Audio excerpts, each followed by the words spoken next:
দুনিয়াতে আল্লাহ মানুষ সৃষ্টি করেছেন তার ইবাদতের জন্য।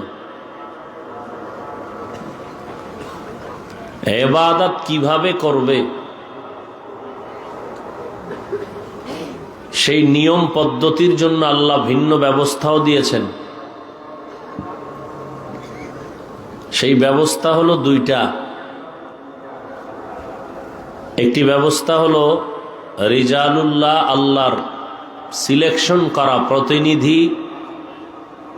দ্বিতীয় ব্যবস্থা হলো কিতাবুল্লাহ, আল্লাহ পাকের পক্ষ থেকে নির্ধারণ করা কিতাব সমূহ।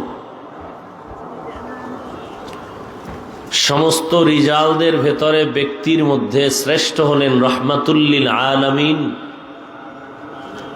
আল্লাহ পাকের দেওয়া কিতাব সমূহের মধ্যে শ্রেষ্ঠ কিতাব কুরআনুল কারীম।